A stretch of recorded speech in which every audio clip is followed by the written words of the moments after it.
விஜய்க்கு பாதுகாப்பு கொடுக்க முடியல அப்படிங்கிறது வெளிப்படையாக தெரிஞ்சு. சென்னையில் எனக்கு தெரிஞ்சு ஒரு 1,00,000 போலீஸ்க்கு மேலே இருப்பாங்க. நேற்று இருந்தது சென்னையில் இந்த பக்கம் சிஎம்க்கு பெருசாக ஒன்றும் ஒரு பாதுகாப்பு ஒன்றும் தெரியல. அவர் பாட்டுக்கு வந்தார், ஓப்பன் ஜீப்பில் இருந்தார், முடிச்சுட்டு அவர் பாட்டு போயிட்டார். அதுக்கு அடுத்து வராரு. இப்போ சென்னையில் தளபதி விஜய் தேர்தல் போகிறாரு அப்படின்னு இருக்காங்க. ஸோ அவருக்கு பாதுகாப்பு அவளால் கொடுக்க முடியலன்னா என்ன செய்வார் விஜய்? அவர் அடுத்த இதுக்கு அதை கேன்சல் பண்ணிட்டு போகிறார். வில்லிவாக்கத்துக்கு அவர் அங்கே அலாலையாக மக்கள் வெயிட் பண்ணிட்டு இருக்காங்க. வயசானவங்களுக்குள்ள வெயிட் பண்ணிட்டு இருக்காங்க.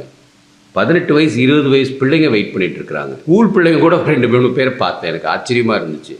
ஸோ இந்த மாதிரி ஒரு தேர்தலை கூட நடத்த தெரியாத திராவிட முன்னேற்ற கழகத்துக்கு ஒரு அவமானம்ங்கிறது பெண்களே முடிவு பண்ணிட்டாங்க. அவங்க அவ்வளோ பேர் கூட்டமாக நிற்கிறாங்க.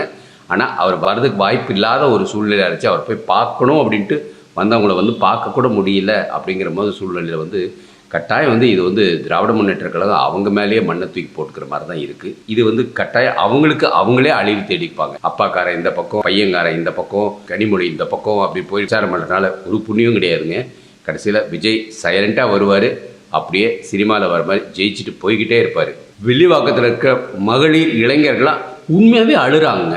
அவங்களால கண்ட்ரோல் கூட பண்ண முடியல. 2 மணி வெயிலுக்கு வர்றதுக்காக காத்திருக்காங்க, அழுறாங்க. இதை நம்ம டிவிலேயே பார்த்தோம் இல்லையா? இது அந்த காலத்தில் எம்ஜிஆருக்கு தான் இந்த மாதிரி ஒரு வரவேற்பு பார்த்தோம். ஆனால் இந்த காலத்தில் எல்லார்ட்டையும் ஃபோன் இருக்குது, எல்லாம் படித்தவங்களாம் இருக்காங்க. எல்லாரும் அந்த காலத்தை விட்டு இந்த காலத்தில் எம்ஜிஆரை விட அதிகமாக விஜயை நேசிக்கிறாங்கிறது நல்லாவே தெரியுது. வாழ்க பாரதம், வளர்க தமிழ், ஒளிருடைய தமிழகம்.